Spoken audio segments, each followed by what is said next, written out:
Der Swiss Caravan Salon hier in Bern ist für mich jedes Jahr die letzte Chance, um neue Ideen für das kommende Campingjahr zu sammeln, besonders im Bereich des Campingzubehörs. Nach fast 2 Wochen Arbeit im Faltcaravan-Büro während des Caravan Salons in Düsseldorf und einer Woche verregnetem Familienurlaub auf dem Campingplatz Marina di Venezia neigt sich nämlich auch für mich die zweite Hälfte der Campingsaison 2024 dem Ende zu. Zeit also für den zweiten und letzten Teil des Fazits zum diesjährigen Faltcaravan- und Camping-Setup. Starten wir also am besten direkt mit den Anpassungen, die sich in der zweiten Hälfte der Campingsaison bewährt haben.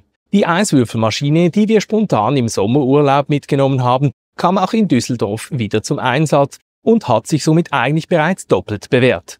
Sie lieferte die Eiswürfel für unsere neuen etwas größeren Edelstahl-Thermobecher, die endlich genug Platz für großzügige Mixgetränke bieten und nebenbei die Bildung von Kondenswasser verhindern.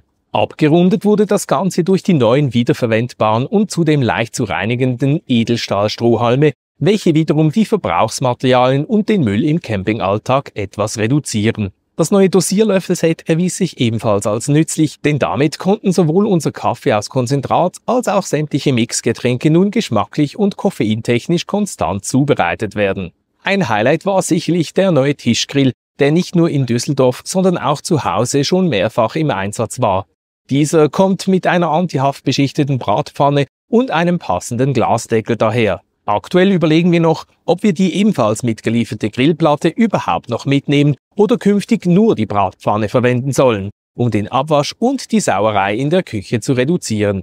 Gekocht haben wir in der zweiten Saisonhälfte jedoch kaum. In Düsseldorf fehlte mir schlichtweg die Zeit dazu und in Venedig lockten so viele Restaurants und kulinarische Highlights, dass wir den Omnia Camping Backofen nur ein einziges Mal für eine Lasagne genutzt haben. Daher kamen einige neue Küchenutensilien wie die faltbare Küchenwaage, der zweite kleinere Schneebesen und die neuen faltbaren Topfuntersetzer bisher nicht zum Einsatz. Ich bin aber zuversichtlich, dass sich diese spätestens nächstes Jahr auch noch offiziell bewähren werden. Falls nicht, werde ich dies in einem künftigen Fazit sicherlich nochmals ansprechen. Unsere faltbare Campingtoilette, die wir hauptsächlich für den Notfall bzw. für unsere Kinder in der Nacht angeschafft haben, wurde bisher ebenfalls nur ein paar Mal zum Probesitzen genutzt. Wenn wir Glück haben, neigt sich die Zeit, in der die Kinder eine solche Toilette benötigen, dem Ende zu. Aber auch das erfahren wir wohl frühestens im Laufe des kommenden Jahres. Der neue Isabella Markisenteppich mit integrierten Ösen, der zu unseren Tellerkopfschrauben passt und für den Außenbereich des Falthauses vorgesehen ist, wird leider erst 2025 zum Einsatz kommen, da er nicht mehr rechtzeitig vor dem Ausflug nach Düsseldorf eintraf. Damit kennst du nun aber immerhin schon die erste geplante Anpassung für das kommende Jahr.